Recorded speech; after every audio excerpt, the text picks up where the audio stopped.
하나님의 말씀 요한복음 1장 48절에서 51절까지 말씀입니다. 요한복음 1장 48절에서 끝까지 찾으시면 저 여러분 교독하도록 하겠습니다. 제가 먼저 48절 읽도록 하겠습니다. 나다나엘이 이르되 어떻게 나를 아시나이까?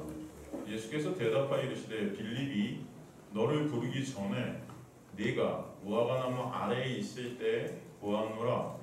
나다나엘이 대답하되 라비여, 당신은 하나님의 아들이시요 당신은 이스라엘의 임금이로소이다.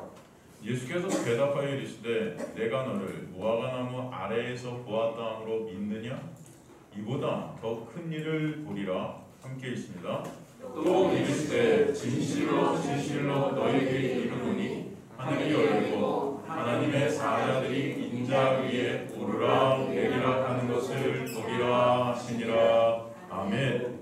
하나님 감사합니다. 오늘도 생명의 진리의 말씀을 통해서 생명 되시고 길 되시고 진리 되신 예수 그리스도의 놀라운 그 은혜와 그 사랑을 여기 있는 주님의 백성들이 진정 마음속에서 깨닫고 알게 되어서 주님을 사모하게 되고 주님을 바라보게 되고 주님만을 의존케 되는 귀한 역사가 여기 있는 주님의 백성들의 삶 가운데 있게 하여 주셔서 감사와 찬송이 넘치게 하여 주옵소서. 끝까지 주님께서 그렇게 역사해 가시고 인도해 가실 줄 믿습니다. 미천한 영혼 가리시며 주님만 드러나게 하여 주옵소서. 예수 그리스도의 이름으로 기도드리옵나이다. 아멘. 여러분 2주 동안 우리가 살핀 메시지가 시몬을 부르셔서 개바로 영해 주시는 그 은혜. 인간의 눈에 볼 땐 여전히 미천하고 여전히 죄악투성이 시몬인데 주님을 배반하고 가지 자신만을 생각하고 있는 그런 시몬의 안에 하나님의 약속, 그 은혜를 새겨주셔서 사실 끝까지 추적하셔서 반석 대신 베드로로 만들어 가신 하나님의 놀라운 역사가 무엇인지 우리가 살폈고, 또 우리 저번 시간에는 나다나엘, 간사한 자죠.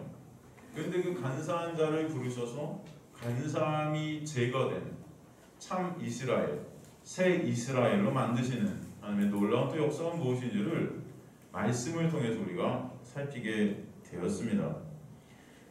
그 놀라운 은혜는 오직 누구를 통해서만 가능하다는 거예요? 예수 그리스도를 통해서만 가능하다는 것을 우리가 이제 말씀 구약을 특별히 또 통해서 살폈던 것을 볼 수 있죠.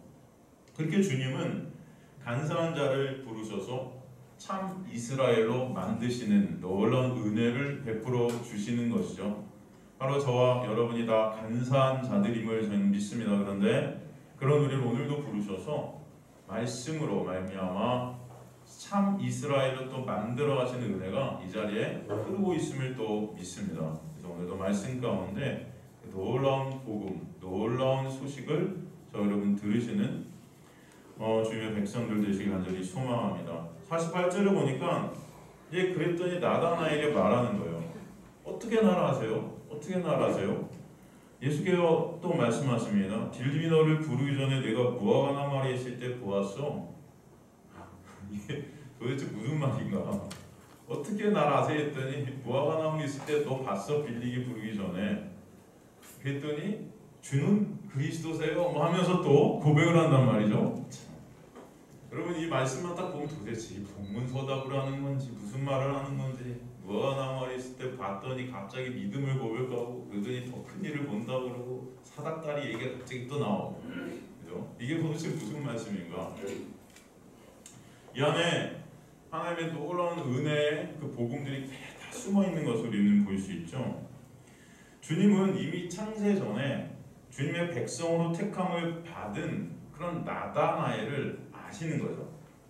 저번 주에 안드레가 형제 시몬을 데리고 오자마자 이제 장차 너를 개봐야 할 거야 하시며 시몬을 이미 주님께서 아셨듯 오늘도 빌립을 먼저 하시고 부르시고, 그리고 빌립이 나다나엘을 소개하기도 전에 사실 주님은 그가 누구인지, 그 안에 하나님의 놀라운 은혜가 새겨져 있는 참 이스라엘임을 보고 계신 것이죠.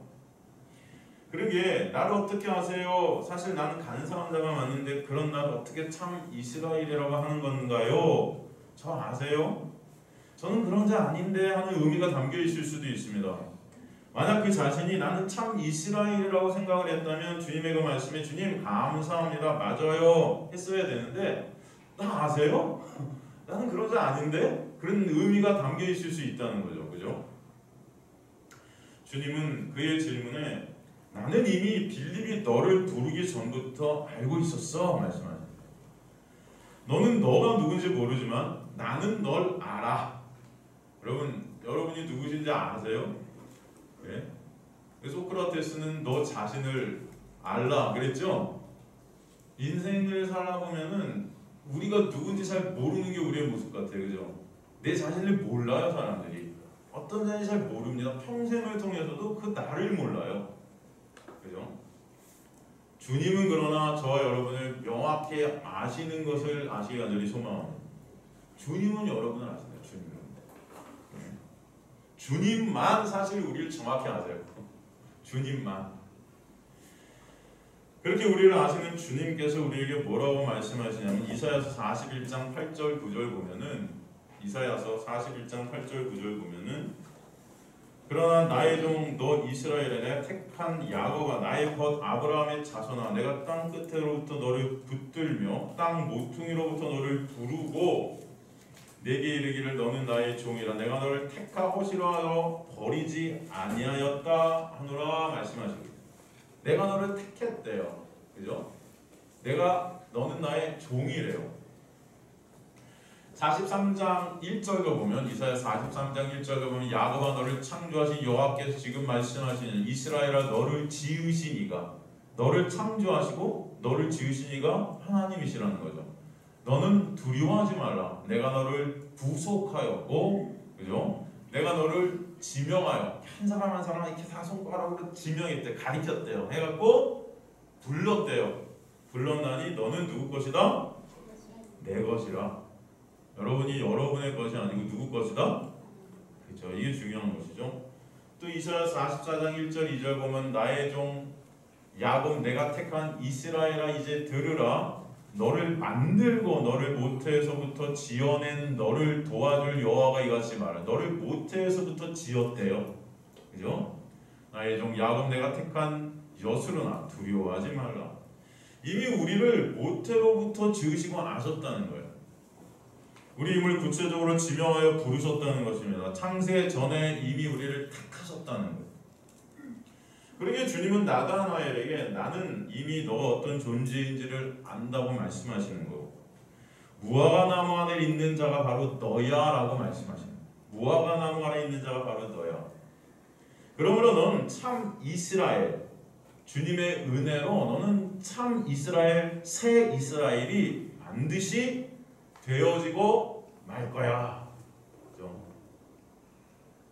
그렇다면 주님께서 왜 지금 무화과나무 아래라는 그런 말을 하신 걸까요, 여러분? 무화과나무 아래 있을 때 보았다는 의미가 뭘까요? 무화과나무 아래 있을 때 보았다. 이게 어떤 의미를 담고 있는 걸까요, 도대체? 먼저 무화과나무는 뭘 뜻하죠, 여러분? 무화과나무. 무화과나무가 뜻하는 것은 뭘까요? 무화과나무는 이스라엘 백성을 뜻하죠. 이스라엘 백성. 호사에서 9장 10절 보면은 옛적에 내가 이스라엘을 만나 이를 광야에서 포도를 만난 같이 하였으며 너희 조상들을 보기를 무화과나무에서 처음 맺힌 첫 열매를 본 것 같이 하였거늘 그들이 바알그롤에 가서 부끄러운 우상의 몸을 드림으로 저희가 사랑하는 우상같이 가증하여졌더라. 그죠? 무화과나무인데 이 무화과나무가 잘못된 열매들을 맺는 상한 열매들을 맺는 거죠. 죄로 인해서. 사실 그래서 이스라엘 백성들을 이 무화과나무로 이렇게 상징적으로 이게 구약에서 우리에게 말씀하고 있는 것을 볼 수 있습니다. 예레미야서 24장 4절 7절로 보면은 여호와의 말씀이 또 내게 임하여 이르시되 이스라엘 하나님 여호와께서 이와 같이 말씀하시나 내가 이곳에서 옮겨 갈대아인의 땅에 이르게 한 유다 포로를 이 종 무화과같이 잘 돌볼 것이라. 내가 그들을 돌아보아 좋게 하여 다시 이 땅으로 인도해 세우고 헐지 아니하고 심고 뽑지 아니하겠고 내가 여호와인 줄 아는 마음을 그들에게 주어서 그들이 전심으로 내게 돌아오게 하리니 그들은 내 백성이 되겠고 나는 그들의 하나님이 되리라. 여러분이 주님 앞에 돌아오게 돼서 주님의 백성이 된 것은 누가 하신 일이에요? 전적으로 하나님께서 하신 일이라. 그것을 갖다 또 우리에게 말씀해 주시는 거죠. 그러니까 여기서 무화과 나무는 하나님의 백성을 상징하는 것입니다. 그렇다면 그 무화과 나무 아래에 있다는 의미는 뭘까요? 그럼 그 무화과 나무 아래 우리가 있다라는 것. 지금 나다나엘이 무화과 나무 아래에 있을 때 예수께서 보셨다라고 하는 그 의미. 열왕기상 4장 25절에 보면은 열왕기상 4장 25절에 보면은 솔로몬이 사는 동안에 유다와 이스라엘 단에서부터 부엘세바에 이르기까지 각기 포도나무 아래와 무화과나무 아래에서 평안히 살았도다라는 말씀이 나와요. 지금 이 무화과나무 아래라는 것, 지금 이 열왕기상 4장 25절에서 이들이 솔로몬 아래서 평안을 누리게 되었다 나오는데 그 솔로몬은 누구를 예표했습니까? 사실 예수 그리스도를 예표하는 거예요. 이스라엘의 진정한 평안과 안식은 솔로몬 같은 왕이 올 때 주어진다는 의미가 여기 담겨 있습니다. 예? 솔로몬 아래서 누리게 될 그 놀라운 평안, 놀라운 그 안식, 이게 바로 무화과 나무 아래에 있다는 의미예요. 이해가 되십니까? 그러므로 무화과 나무 아래에 우리가 있다는 것은 바로 하나님의 놀라운 은혜로 말미암아 하나님의 백성들이 되어서 주님 안에 모이게 되어 하나님의 다스림 가운데 있을 때 있게 되는 안식과 평안, 이런 것들을 뜻하는 단어가 무화과 나무 아래에 있다. 여러분 이해가 되시죠? 여러분 설교 들으시다가 이해 안 되시는 건 손 드셔도 돼요. 제가 다시 한번 설명해 드릴 수 있습니다. 너무 좋지 않습니까, 여러분? 저희는 이렇게 많지 않으셔서 손 드셔도 돼요, 진짜. 그럼 또 나는 왜 이거 이해 못하지? 다른 사람은 다 이해하나? 제가 볼 때 다른 분도 다 이해 못해요. 그러니까 대표로 손 드시면 다른 분들 다 이해 못한다는 뜻으로 이해됩니다, 그죠? 그러니까 여러분 이해 안 가시는 건 바로 물으셔도 됩니다. 만약에 정 적어 하시면 끝나고 물으셔도 되고 주중에 저한테 전화 주셔도 돼요. 이해 안 가시는 거. 제가 가만히 보니까 이 설교가 쉽지가 않아요. 그래서 여러분에게 전체로 놓고 제가 설교할 때는 누구 눈높이에 맞춰야 될지 잘 모르겠는 거예요. 그래서 제가 설교를 하는데 아마 1대1로 딱 만나서 얘기하면 제일 쉽게 더 설명해 드릴 수 있을 것 같은 생각이 들어요. 그러니까 여러분 설교 들으시다가 정말 이거 모르겠다, 이거 무슨 말이야 도대체 라고 하시는 거는 그냥 지나가지 마세요. 그죠? 저희 공동체가 여러분 작고 그렇게 작고 이렇게 얼마 숫자가 없지만 너무 좋지 않습니까? 이런 걸 다 질문하고 알고, 그죠? 그게 여러분 장점이에요. 그러니까 그냥 지나치지 마십시오. 그래서 무화과 나무 아래에 있다는 것은 바로 예수 그리스도의 놀라운 은혜로 말미암아 예수라는 진정한 왕, 그 솔로몬이 예표하는 그 예수라는 진정한 왕 아래에서 그 하나님의 놀라운 안식과 통치와 다스림을 누리게 되는 상태, 이게 바로 무화과 나무 아래에 있을 때 너를 보았다라는 것은 바로 네가 앞으로 그런 예수 그리스도의 놀라운 은혜 아래서 그 안식을 누리게 될 새 이스라엘이야, 이런 의미가 거기 있다는 거죠. 이해가 되시죠? 그 무화과 나무 아래에 있는 그 놀라운 은혜를 갖다 또 잘 설명하는 게 스가랴서 3장 3절에서 10절이에요. 스가랴서 3장 3절에서 10절. 여러분 이 말씀은요, 이 멸망할 수밖에 없는 인간을 거룩한 하나님의 백성으로 만드시는 놀라운 복음의 역사, 그 하나님의 은혜가 뭔지를 잘 설명해 놓은 구약 말씀이 스가랴서 3장 3절에서 10절 말씀입니다. 한번 읽어볼까요? 한번 쭉 읽어보고 제가 설명을 해드릴게요. 여호수아가, 여기서 여호수아가 나오니까 사람들은 이 여호수아를 누구로 생각할 수도 있을까요? 네? 모세 다음 후계자 여호수아. 근데 이 여호수아는 그 여호수아가 아니에요. 이 여호수아는 대제사장 여호수아입니다. 그 여호수아가 아니에요. 어떤 분들은 구약 초대왕 사울을 사도 바울 전에 사울인 줄 아시는 분들도 계신데 구약의 사울과 신약의 사울은 다른 사람입니다. 그죠? 옛날에 그런 이름들이 많았어요. 예수란 이름도 많았기 때문에 나사렛 예수가 붙은 거예요. 그 당시 예수란 이름이 많았어요. 요한 많았습니다. 세례 요한, 사도 요한, 시몬 아버지 요한 뭐 많았습니다. 같은 이름이. 우리나라도 막 같은 이름 많잖아요. 그랬듯이 이 여호수아는 당시 거룩한 대제사장이에요.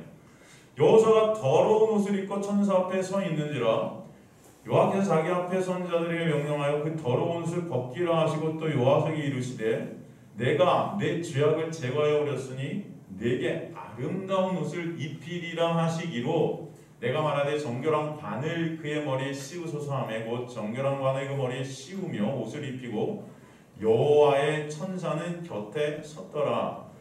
여호와의 천사가 여호수아에게 증언하여 이르되 만군의 여호와의 말씀에 내가 만일 내 도를 행하고 내 규례를 지키면 내가 내 집을 다스릴 것이요 내 뜰을 지킬 것이며 내가 또 너로 여기 섰는 자들 가운데 왕래하게 하리라. 대제사장 여호수아야 너와 내 앞에 앉은 내 동료들은 내 말을 들을 것이니라. 이들은 예표의 사람들이라. 내가 내 종 싹을 나게 하리라. 만군의 여호와가 말하노라. 내가 너 여호수아 앞에 세운 돌을 보라. 한 돌에 7 눈이 있느니라. 내가 거기에 새길 것을 새기며 이 땅의 죄악을 하루에 제거하리라. 만군의 여호와가 말하노라. 그 날에 너희가 각각 포도나무 무화과나무 아래로 서로 초대하리라 하여 하셨느니라. 이 무화과나무 아래가 나오는 거예요. 여기 그죠?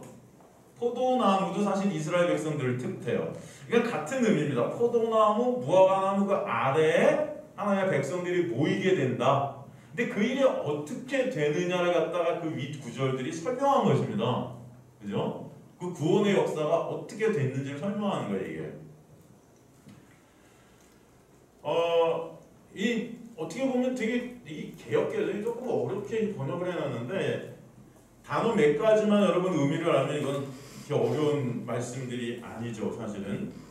이 여호수아가 등장했는데 이 거룩한 대제사장, 사실 사람들 눈에 볼 때는 이게 하나님 앞에 이 거룩한 대제사장에 쓸 경우 굉장히 깨끗한 옷을 입고 쓸 거라고 생각할 거예요. 그렇지 않겠습니까?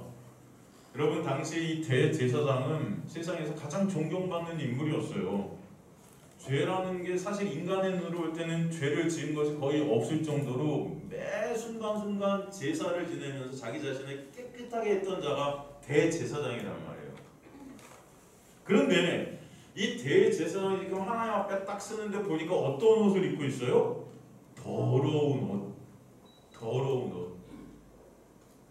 이것은 무엇을 상징하는가 하면 어떤 인간도 인간의 눈에 볼 때 거룩해 보이고 깨끗해 보이는 그 어떤 인간도 하나님 앞에 서면은 절대 깨끗하지 못하다. 더러운 옷을 입고 쓴 자밖에 될 수 없다는 것을 우리가 설명하는 거예요. 이해가 되시죠? 예?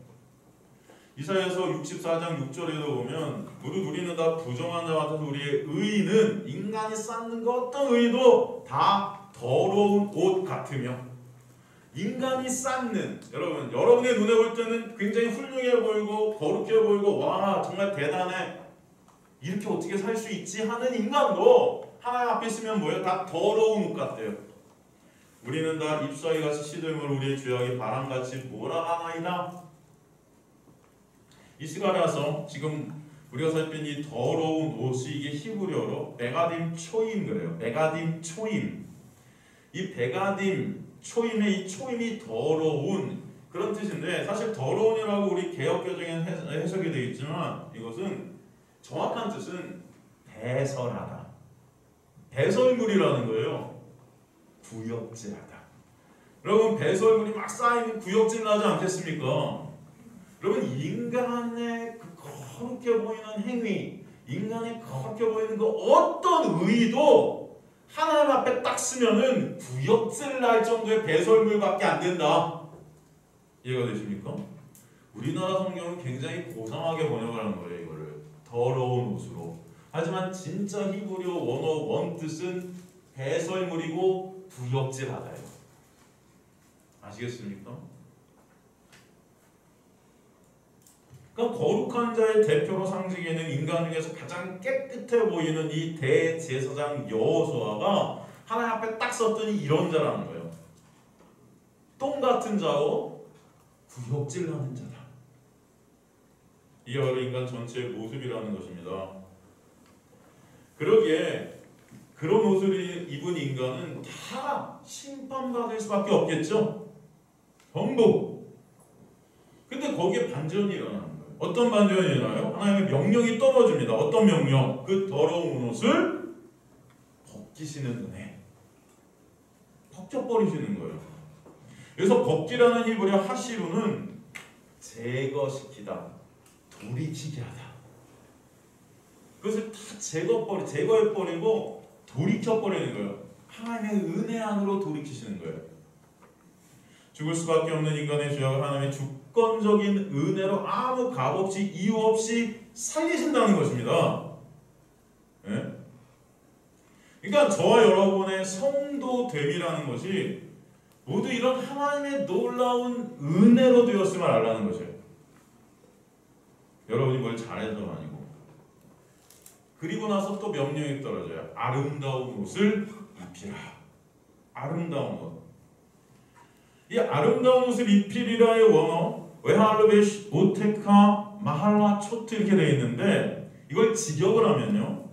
하나님께서 친히 이 아름다운 옷이라고 번역되어 있지만 이게 진짜 원뜻은 잔치 예복이에요. 잔치 예복. 어느 잔치일까요, 여러분? 천국 잔치. 그 예복을 하나님께서 입히셔서 우리를 천국 잔치에 들여보내시겠다. 이게 여기 이 단어의 뜻입니다. 아름다운 옷을 입히리라의 직역이에요. 이 아름다운 옷, 이 마할라 초트라는 이 잔치 예복이 나오는 것이 이사야서 61장 10절 이사야서 61장 10절에 보면 내가 여호와여 말미암아 크게 기뻐하며 내 영혼이 나의 하나님으로 말미암아 즐거워하는 이는 그가 구원의 옷을 내게 입히시며 공의의 겉옷을 내게 더하시니 이게 바로 그 단어예요. 공의의 겉옷. 원래 우리가 입고 있었던 이 옷들은 다 구역질 나는 배설물 같은 옷들인데 이걸 제거하고 위에 겉옷을 입히시는 거죠. 공의라는 거룩한 겉옷을 입히시는 거예요. 은혜로. 그러기에 그게 천국 잔치 예복이라고 해요. 그걸 입은 자만이 입혀진 자만이 천국 잔치에 어떻게 해요? 들어가죠. 그걸 예수께서 이제 마태복음 같은 데 보면 비유로 말씀하시잖아요. 옷을 나눠주고 주인이 나눠준 옷을 입은 자만 들어가잖아요. 영화관에 여러분 들어갈 때 뭐 갖고 들어가세요? 예? 영화관에 들어갈 때 그 영화관 그 입구에 뭘 보여줘야 되죠? 티켓. 그 티켓 왜 돈을 갖고 보여주면 들어가요? 아니면 여러분 뭐 다른 거 갖고 하면 들어가요? 티켓만 있어야 되죠? 바로 하나님의 은혜, 예수 그리스도의 십자가로 짠 그 보혈의 옷, 그 겉옷만 여러분 하나님의 천국 잔치에 들어갈 수 있는 그런 옷입니다. 그걸 갖다 계시록에는 깨끗한 세마포 옷이다 그래요. 세마포. 계시록 19장 8절 보면 그에게 빛나고 깨끗한 세마포 옷을 입어도 허락하셨지. 깨끗한 세마포 옷을 입도록 주님께서 허락해 주셨대요. 그런데 이 세마포 옷이 뭐래요? 성도들의 옳은 행위래요. 그죠? 행실이래요. 그러니까 우리의 성도들, 여러분이 행하는 옳은 진짜 단 하나의 옳은 행실은 뭐냐면 이 세마포 옷이 어떻게 돼요? 입혀지는 은혜예요. 여러분 이해가 되시길 간절히 소망합니다. 여러분 그 옷이 어떻게 입혀지게 되는 거예요? 예수 그리스도의 십자가의 보혈, 그것을 저와 여러분이 무엇을 선물로 받아서? 에? 믿음을 선물로 받아서 그 믿음을 통해서 입혀지게 되는 거죠. 그래서 성도들의 진짜 옳은 행실은 뭐예요? 단 하나, 믿음이에요. 이해가 되십니까? 그래서 히브리서에 보면 그 믿음이 아니고서 하나님을 기쁘시게 할 수 있다 없다? 없다. 여러분 어떤 행위로도 하나님을 기쁘시게 할 수 없습니다. 그러니까 여러분이 행하면서 이거 하면 하나님 기쁘시겠죠? 아니에요. 헌금하면 하나님 기뻐하시겠죠? 아니에요, 여러분. 예배 열심히 드리면 하나님 기뻐하시겠죠? 아니에요. 그럼 예배 열심히 드리지 말까요? 헌금하지 말까요? 뭐 봉사하고 충성하고 성교하지 말까? 이런 의미가 아니에요, 여러분. 또 이러면 또 선생님 그런 거 안 해도 되는 거예요? 또 이제 이렇게 우리나라 분들은 뭐 아니면 도야. 이거 안 하면 이거 하나, 이거 안 하면 이거 하고 이게 아니고 여러분 제가 지금 그런 말씀드리는 게 아니고 여러분 진짜 하나님 앞에 여러분이 쉴 수 있는 것은 예수 그리스도의 십자가를 통해서 여러분에게 선물로 주신 그 믿음을 통해서만 하나님 앞에 하나님을 기쁘시게 하는 모습으로 쓸 수 있다는 것입니다. 그 믿음이 여러분에게 찾아오면 격과에 되어지는 것들이 있겠죠. 감사하니까 예배가 드려지게 되고 감사하니까 여러분 주님 앞에 이 세상에 가장 가치 있는 돈이라는 것을 갖다가 드려지게 되고 교회에 뭔가 충성하고 헌신하고 싶어지고 또 다른 복음이 전하는 것에 여러분 돕고 싶어지고 뭐 여러 가지가 있겠죠. 이건 하지만 그런 거가 중심이 아니고 여러분 중심은 뭐다? 믿음! 그 믿음은 하나님의 놀라운 은혜로 여러분에게 선물로 주신 하나님의 역사라는 것입니다. 그게 바로 세마포옷이라는 거예요. 그게 입혀지는 역사예요. 다시 스가랴서로 가서 그렇게 하나님은 그에게 아름다운 옷을 입혀주시는 건데 그 옷을 입히시는 절차 중에 가만히 보면은 천사가 그 옆에서 시중을 드는 거예요. 그 말씀의 의미가 뭐냐면 죄로 인해 죽어야 될 여호수아가 이제 왕의 위치와 제사장의 위치로 회복된다는 것입니다. 바로 예수 그리스도와 함께. 그래서 천사들의 호의를 받게 되었음을 말씀하세요. 그리고 6절로 10절에서 여호와의 천사가 다시 언급을 해요. 7절 같은 경우 쉬운 말로 하면은 이 하나님의 은혜를 입은 새 옷을 입게 되는 자의 정체성이 어떤 정체성을 갖고 있는 자들인가? 바로 그것을 우리에게 설명해 주시는 거예요. 7절 말씀 같은 경우는 만군의 여호와의 말씀에 내가 만일 내 도를 행하며 내 규례를 지키면 내가 내 집을 다스릴 것이요 내 뜰을 지킬 것이며 내가 또 너로 여기서 있는 자들 가운데 왕래하래. 이건 인간이 할 수 없는 것들인데 바로 하나님의 놀라운 은혜로 새로운 옷이 입혀지게 되면 이것이 다 이루어진다는 것입니다. 이해가 되시죠? 그렇게 하나님의 은혜로 하나님의 백성이 된 자들이 이제 하나님의 통치권에 참여하게 되고 새롭게 회복될 새 예루살렘 그 집에서 하나님과 함께하게 될 거예요. 그래서 이제 하나님 앞에 자유롭게 나갈 수 있는 자들이 된 것입니다. 그래서 8절에 왕래하게 한다라는 그런 단어가 나오는 거예요. 그리고 이 급이 바로 예표라고 하시는 것입니다. 예표라는 것은 하나님 나라가 어떻게 이루어지는 것인지 이 여호수아의 그림을 통해서 보여주고 있다는 거예요. 여호수아 제사장의 그림이 보여주는 것이 바로 무엇이냐면 바로 내 종 싹, 그 싹이라는 단어, 내 종 싹을 나게 한다. 이 나게 한다. 이 싹이라는 단어가 여러분 체마흐라는 단어인데 이게 예레미야서 23장 5절에 쓰였죠. 여호와의 말씀이니라 보라 때가 이르니 내가 다윗에게 한 의로운 가지를 일으킬 것이며 여기서 한 의로운 가지가 체마 싹이에요. 같은 단어예요. 근데 성경 번역을 다르게 했을 뿐이에요. 여기서 한 의로운 가지가 누구죠? 예수예요. 그래서 이 싹이란 체마흐라는 단어가 상징하는 것이 바로 그 공의로운 가지가 오셔서 우리를 공의롭게 만드시는 하나님의 놀라운 은혜의 본체 대신 예수를 가리키는 거예요. 9절에 다시 말씀하세요. 9절 보면 만군의 여호와가 말하노 내가 너 여호수아 앞에 세운 돌을 보라. 한 돌에 7눈이 있느니라. 돌이 있고 돌 위에 7눈이 있대. 이거 누구 가리키는 거예요? 이것도? 반석 대신 예수 그리스도인데 일곱 눈이 있다는 것은 일곱은 온전수죠. 이 눈이라는 것은 어떤 걸 의미하면 전지함을 의미해요. 모든 것을 다 아신다. 온전히 모든 것을 다 아시는 예수 그리스도, 그러니까 하나님, 예수 그리스도의 신됨, 하나님됨, 이것을 설명하는 것입니다. 여러분 여기서 돌이 의미하는 것은 또 돌, 이 하이벤이라고 하는데 헤브리어로 예루살렘 성전 건축에 있어 근본적으로 필요한 기초석, 모퉁이 돌을 의미해요. 누구죠? 그것도 예수, 그죠? 그냥 돌, 이 하이벤이라는 것은 바로 예수 그리스도를 의미하고 있는 것입니다. 결국 하나님의 은혜로 완성이 될 그 새 예루살렘 성전은 굳건하게 쓸 텐데 그 이유가 바로 성전의 기초석 되신 예수 그리스도로 인함이다. 그 새 성전이 바로 또 저와 여러분이라 말씀하시는 거예요. 그 십자가의 나라는 육의 성전이 허물어지고 예수 안에서 예수가 기초석 대신 허물어질 수 없는 은혜의 성전으로 지어짐을 받게 되는 것입니다. 이게 구원의 역사예요.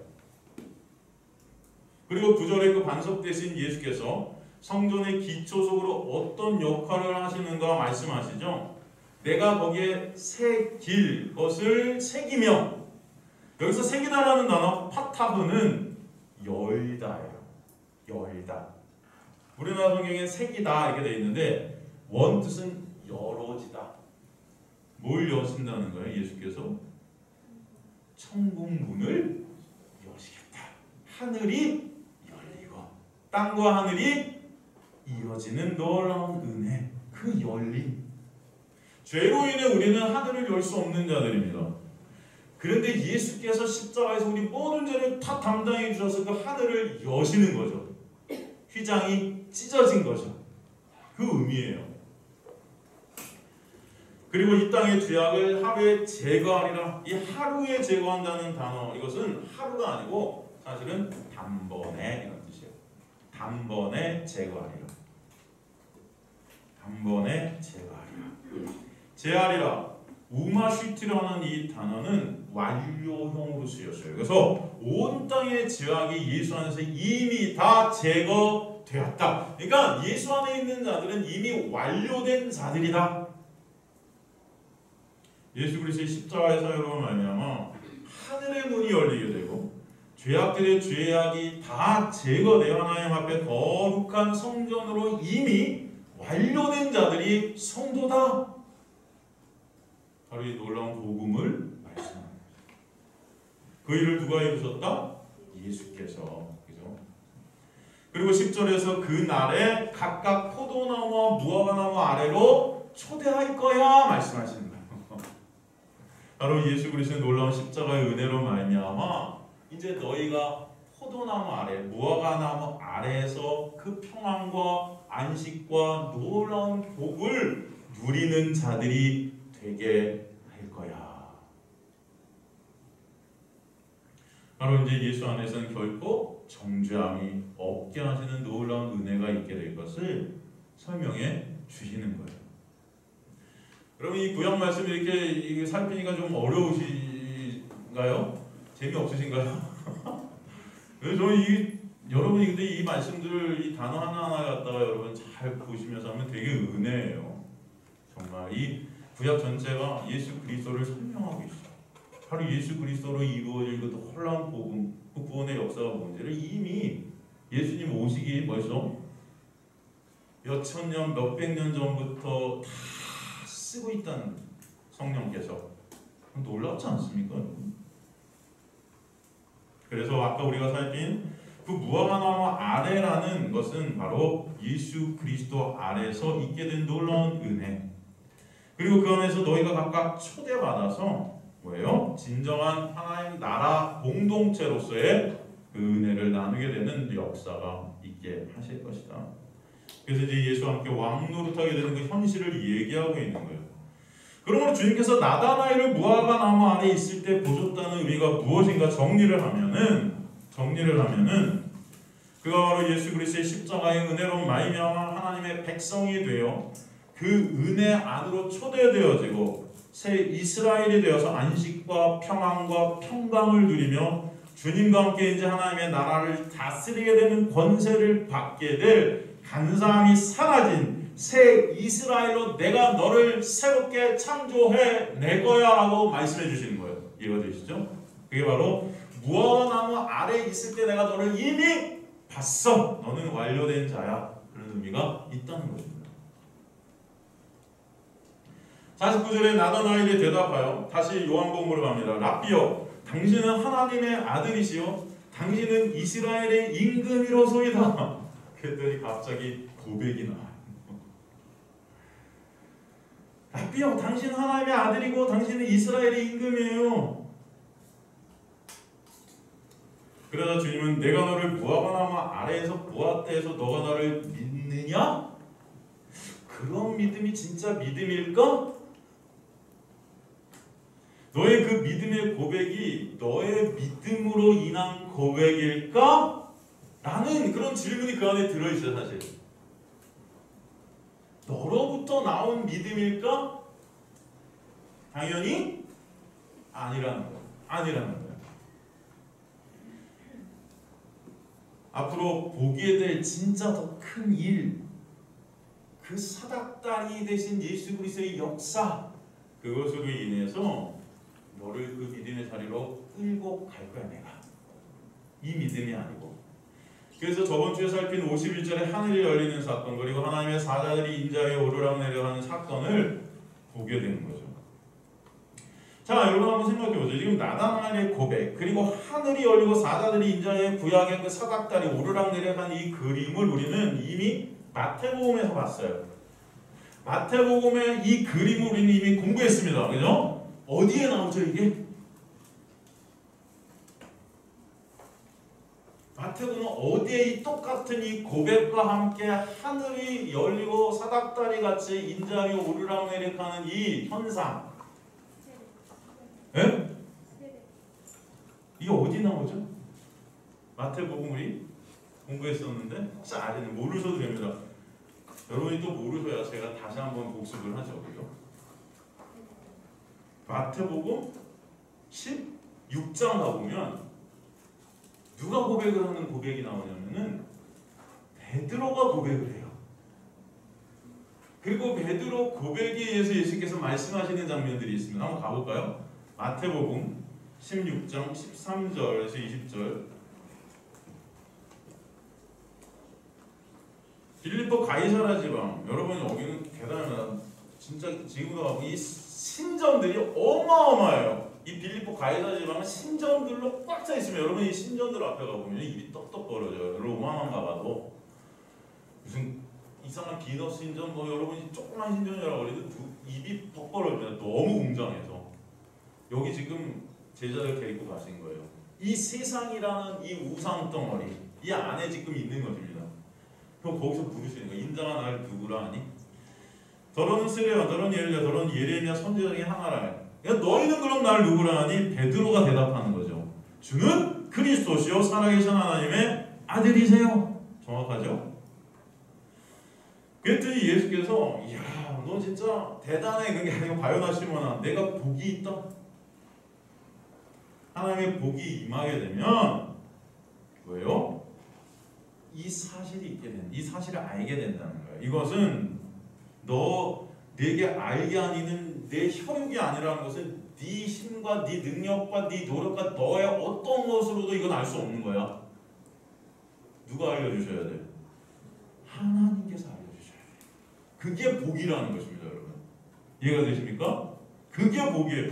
여러분이 말씀을 들으면서 예수 그리스도를 조금이라도 더 알게 되고 그들을 약간이라도 더 알게 된 것 그 자체가 놀라운 복이죠. 여러분의 실력이 아니에요.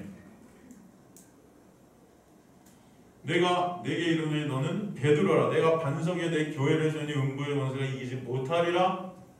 내가 천국 열쇠를 내게 주리니 내가 땅에서 무엇인지 매면 하늘에서도 맬 것이고 내가 땅에서 무엇을 풀면 하늘에서도 풀리더라. 이게 뭐예요? 땅과 하늘이 이제는 어떻게 됐다? 연결되었다. 이게 사닥다리예요.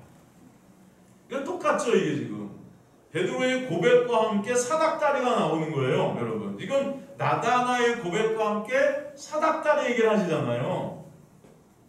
그죠? 이 같은 장면이라고 보시면 돼요. 여러분 성경에 뭐라고 그러죠? 보이지 아니하는 것들은 보이는 것을 통해 나타나 있다 그래요. 그죠? 그럼 우리가 주목하는 것은 보이는 것이 아니라 보이지 않는 것이어야 된다 그러죠? 히브리서에. 왜? 보이는 것은 잠깐이고 보이지 않는 것은 영원하니까. 골로새 1장 16절 보면 만물이 그에게서 창조되었다. 여기서 그는 예수 그리스도예요. 예수 그리스도가 만물을 창조했대요. 그러니까 하늘과 땅에서 보이는 것들과 보이지 않는 것들, 혹은 왕권이나 주권이나 통치자들이나 권세자네, 또 만물이 그로 말미암고 그를 위해 창조되었고 모든 것들은 예수의 영광을 위해 창조되었다라고 말씀하시는 거예요. 모든 것들이 누구의 영광을 위해? 예수의 영광을 위해. 그런데 그 모든 것들로 예수의 그 사랑과 은혜, 그 영광을 보기 위해서는 여러분 안에 뭔가가 와야 됩니다. 그게 뭐예요?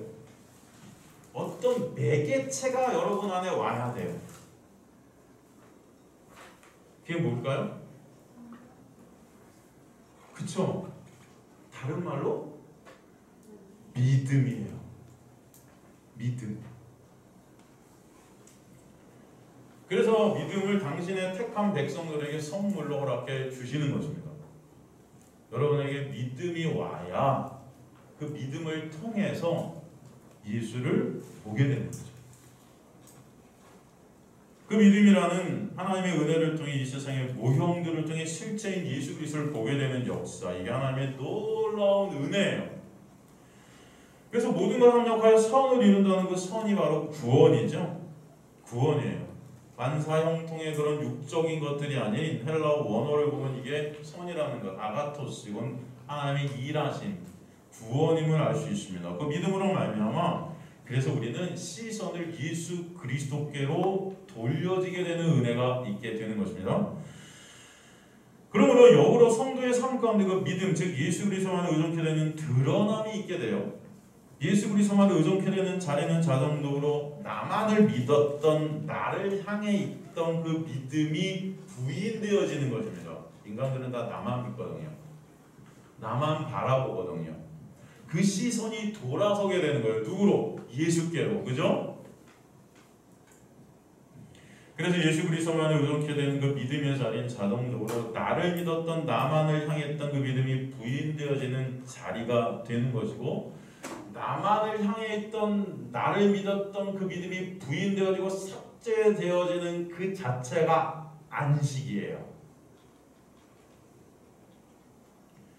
그러므로 믿음이라는 단어에는 두 가지 중요한 것이 들어있죠. 첫째, 나라는 존재의 부인이 들어갑니다. 둘째, 자기 부인으로부터 오게 되는 예수님 절대 의존적 상태로 가게 돼요. 이런 자리로 끌려가게 하시는 것이 바로 하나님의 믿음이에요. 그래서 로마서에 보면 그 믿음에서 믿음에 이르게 된다. 은혜입니다. 그러기에 그 일을 행하시는 하나님만 결국은 영광 받으시게 되는 거예요. 그래서 주님만 찬송하게 하려 하심이라가 목적입니다. 그 은혜를 선물로 받은 교회는 그래서 어떤 모습의 믿음의 공동체가 되는가? 말씀해 주셨던 것이 바로 마태복음 18장이고, 그 마태복음 18장에서 18절 같은 경우는 무엇인지 너희가 땅에서 메면 하늘에서도 맬 것이고 땅에서 풀면 하늘에서 풀리리라. 이제 그 하늘과 땅이 연결됨으로 말미암아 오게 되는 그 놀라운 역사가 이런 거야 라고 설명해 주신 거예요.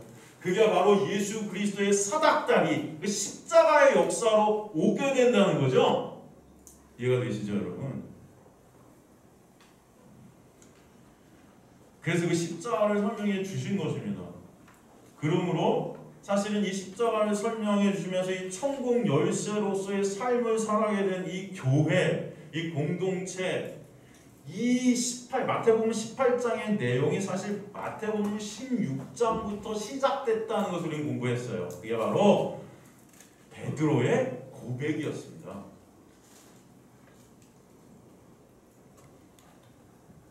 이 베드로의 고백, 이 베드로의 고백을 통해서 이것을 알게 해주신 이가 혈육이 아니고 바로 하나님이라는 그 사실을 알려줌으로써 시작이 되는 것이죠. 그래서 진정한 복이라는 것은 바로 예수가 누군지 알게 해주신 이가 바로 하나님이심을 깨닫는 것, 이게 참 복이라는 거예요. 그래서 영생, 구원이라는 것이 절대적으로 하나님의 은혜라는 것. 이제 너가 그래서 반석이 되게 하실 거예요. 반석은 바로 예수 그리스도의 위에 선 자입니다. 베트루스라는 이 베드로, 이것은 사실은 반석의 조각이라는 뜻이에요. 반석의 조각. 예수의 지체가 되게 하실 거야. 내가 세운 참 성전인 교회가 되게 하실 거야. 그게 십자가의 보혈로 말미암아 음부의 권세가 이제 이길 수 없는 자가 되게 하실 거야 라고 말씀해 주신 것이죠. 그래서 예수 그리스도 안에 있게 된 교회들은 여러분들이 한 사람들의 교회인데 그 어떤 것도 건드릴 수 있다 없다? 없다. 그 사랑에서 끊어낼 수 있다 없다? 없다. 이것을 말씀해 주시는 거예요. 그래서 예수 안에 있게 된 자는 천국 열쇠를 받는 것이죠. 타스 클레이타스, 이게 복수형으로 쓰였는데 예수 안에서 지체된 모든 자들에게 이 주어질 천국 열쇠가 있게 되는 거예요. 그 베드로라는 천국 백성을 의미해서 대표적으로 베드로에게 주신 것입니다. 그 베드로 안에 있는 모든 하나님 나라의 백성들이 천국 열쇠들이라 복수형으로 쓰이는 것입니다. 그래서 그 열쇠를 받은 자의 삶의 모습은 매고 푸는 권세를 받았다. 아마 하늘과 땅을 연결시키는 증인의 삶을 살 것이다. 에스타이 테테메논 엔토이스 우라노이스, 하늘에서도 매일 것이고 에스타이 르레메논 엔토이스 우라노이스, 하늘에서도 풀릴 것이다. 이 둘 다 미래시대 완료 분사형으로 쓰여있는데 그 의미는 그 안에서 이미 묵시 가운데 이 모든 것을 하나님께서는 완성시키셨다. 창세전에 택한 하나님의 백성들에게 하나님의 은혜가 떨어져서 예수 그리스도의 십자가의 보혈의 공로를 믿는 믿음이 주어지게 되고 그 안에서 나는 삭제되고 오직 예수만을 의존케 되고 예수만을 드러내는 자로 이 땅에서 그 천국을 보이는 자들, 그 천국을 증거하는 자들로 만드시겠다. 바로 이게 바로 이 말씀의 의미입니다. 그래서 하나님의 나라는 저런 은혜로 다스려지는구나. 공동체를 통해 보게 하시는 거야. 예수 그리스도의 십자가 아니면 안 되는 자들이 우리구나. 그래서 예수님만 찬송 받으셔야 되는구나. 예수님만 다스리시는 것이 천국이구나. 그 내 논리로 살아가는 것이 교회를 통해서 그것을 보여주시겠다.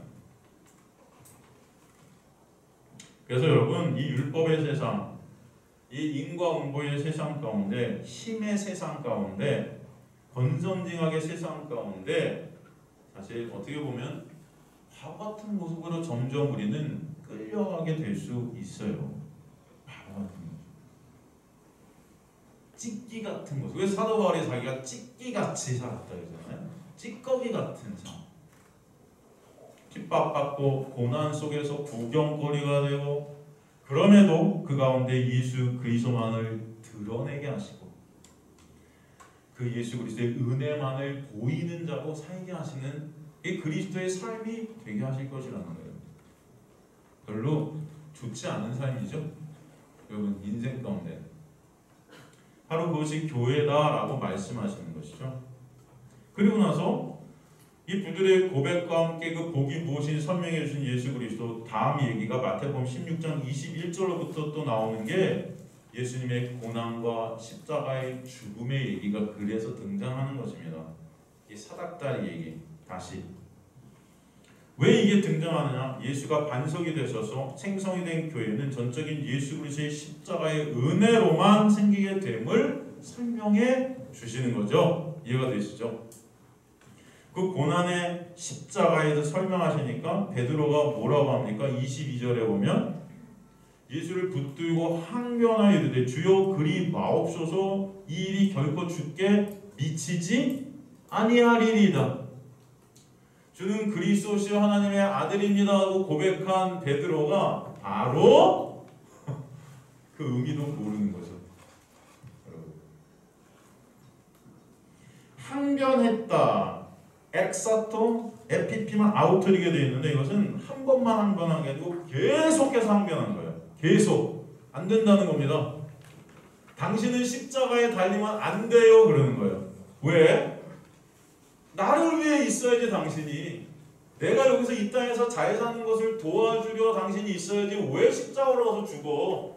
그럼 어떡하려고 우리는? 이런 의미가 여기 들어있죠. 이해가 되죠 여러분? 여러분 인간이 믿는다는 것이 이게 다 말짱 도루묵이라는 것을 보여주시는 거예요. 인간이 믿어? 인간의 고백? 주는 그리스도세요? 지금 이 나다나엘이 이렇게 고백했는데 예수님이 그래서 너 믿는 거야? 아니 그 믿음이라는 것은 인간이 찾을 수 없어. 인간이 가질 수 없어. 십자가를 통해서 내가 너를 믿는 그 믿음으로 너를 끌고 가야만 되는 거야. 그게 바로 무화과나무 아래에 있는 자들의 복이야 라고 말씀하시는 거예요. 이해가 되십니까? 그럼 인간들은 믿는다면서도 여전히 그 믿음을 통해서 내 유익만을 추구하는 자들이에요. 가만히 보면 있습니다 이렇게 하면서도 예수를 믿는다 하면서 여전히 나를 믿고 있고 여전히 우리 안에 이런 모습들이 있지 않습니까 여러분? 여러분 정말 믿음이 있으세요? 그 믿음이라는 것을 도구로 삼아서 여전히 나라는 존재의 가치를 추구하는 자들이 우리 안에 정말 예수가 목적이고 예수가 여러분의 가치세요? 바로 우리 모습이 이런 모습을 보여주시면서 주님은 그럼에도 불구하고 내가 십자가의 달림으로 말미암아 너는 믿음 없지만 그 믿음 없는 너를 진짜 복된 자 되게 해 줄 거야 라고 설명해 주시는 게 복음의 역사고 하나님의 놀라운 은혜의 역사임을 알라는 것이에요 여러분. 이해가 되십니까? 하나님의 일은 예수 그리스도의 십자가의 은혜로 그 믿음을 선물로 받아 이 땅에서 내가 죽고 부인되고 오직 예수만 십자가만 의존케 되고 드러나게 되는 것입니다. 사람의 일은 여전히 내가 하나님의 자리에 앉아 신이 되고 왕이 되고 하나님을 이용해서 이 땅에서 내 욕망을 채우려고 하는 거죠. 하나님 이용해서 이 땅에 잘 먹고 잘 살려고 하는 것. 그래서 그 믿음이 역사하고 은혜가 역사하고 하나님의 일하심이 역사하게 되면 나를 부인케 되고 십자가만 의존케 되는 자리로 반드시 끌고 가세요. 그래서 믿음이라는 단어 자체가 은혜로 시작이 되고 은혜로 완료가 되는 거예요. 그래서 그 은혜 안에는 인간의 불가능함과 무능함과 무가치함이 기본으로 들어있게 되고 자기 부인이 거기서 일어나게 하시는 것입니다. 오직 예수의 은혜가 아니면 저는 없음입니다라는 고백, 제 힘과 노력은 한 발짝도 주님 앞에 갈 수 없는 자가 저입니다. 저는 지옥 백성이 많네요라는 그 고백. 그런 나를 부인케 하시는 자리에 자정적으로 예수 그리스도만을 바라보게 하시는 은혜, 그것이 있게 하시는 거죠. 그래서 죄된 인간에게서 나오는 믿음, 용서, 이것은 있을 수가 없어요. 이 믿음, 이 용서라는 단어는 하나님으로부터 여러분에게 주어지는 놀라운 은혜임을 반드시 잊지 마시기 간절히 소망합니다. 그래서 하나님의 열심으로 하나님의 나라, 이 땅에서 그 하나님의 나라를 드러내시는 그런 자리로 여러분을 부르신 게 공동체고 교회예요. 그래서 여러분 잊지 마셔서 그래서 하나님의 은혜만을 붙잡고 의존케 되는 귀한 역사가 있게 되기를 주님의 이름으로 간절히 축원합니다.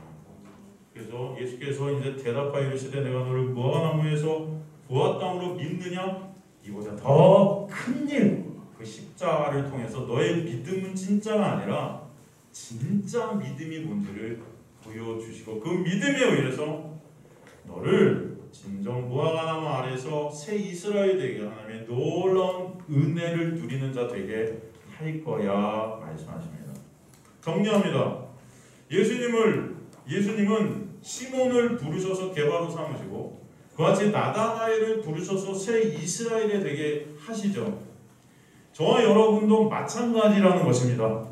그 복음 때문에 예수님의 부르심 때문에 이 자리에 오게 된 거예요. 그렇게 여러분을 부르셔서 최주일이라는 이름을 삭제시키고 어린 양의 이름을 새겨주시는 것입니다. 여러분의 각각의 이름들을 삭제시키시고 그 이마에 어린 양의 이름을 새겨주세요. 계시록 14장 1절 보면 내가 보니 보라 어린 양이 시온산에 섰고 그와 함께 14만 4천 이 14만 4천 하나의 백성을 뜻한 상징적인 숫자죠.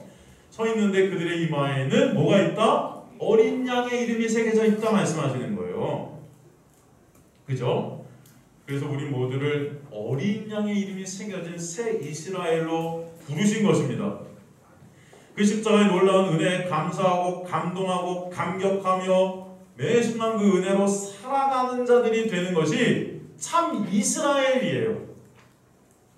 그렇게 참 이스라엘이 된 자들은 예수가 진정 나를 매 순간 붙잡고 계심이 믿어집니다. 어떤 상황 가운데서도 그래서 두려움이 사라지고 이 땅에서도 천국의 안식을 경험케 하시는 거예요. 경험케 하시는. 그래서 그 천국을 자꾸 소망케 하시고 바라보게 하십니다. 아시겠습니까, 여러분? 성도의 운명은 도살당한 양같이 고난 속에 있게 됩니다. 이 땅이 고난이 되는 거예요. 지옥 같은 세상임을 감지해요. 그러나 그런 가운데 오히려 더 놀라운 은혜와 사랑을 알게 하시고 그 사랑에서 끊어지지 않는 것이 우리임을 깨닫게 하셔서 감사와 찬송이 있게 하시는 거예요. 결국은 하나님의 은혜만을 자랑하고 하나님의 은혜만을 찬송하는 자들이 되게 하시는 것이 참 이스라엘 백성으로 부르심을 받은 하나님의 창세전에 택함을 받은 하나님의 백성들의 삶이 될 것입니다. 그래서 로마서 8장 34절 누가 정죄하려 죽으실 뿐 아니라 다시 살아나시는 그리스도 예수시니 그는 하나님 우편에 계신 자 우리를 위해 간구하시는 자시니라. 누가 우리를 그리스도의 사랑에서 끊으리요 환난이나 공고나 박해나 기근이나 적시냐 위험이나 칼이냐 기록된 바 우리가 종일 주를 위하여 죽임을 당하게 되고 도살당할 양같이 여김을 받았나이다함과 같으냐. 여러분의 인생이 이 세상 가운데 그런 고난 가운데 있게 되는 것이 하나님의 놀라운 은혜를 알게 하신 하나님의 역사다라는 거예요. 그러나 이 모든 일에 우리를 사랑하신 이로 말미암아 우리가 넉넉히 이기게 하신다.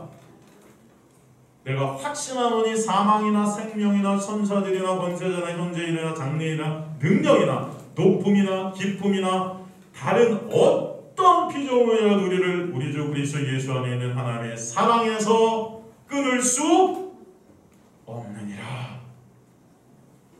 이게 바로 여러분의 고백이 될 줄로 믿습니다. 이 고백이 있으신 분들이 그리스도인인 거예요. 감사합니다. 그래서 내가 하나님을 붙들고 있는 것이 아니고 하나님께서 나를 붙잡고 계시니 너무 감사합니다. 이 고백들이 터져 나오는 백성들 되시길 주님의 간절히 축원합니다.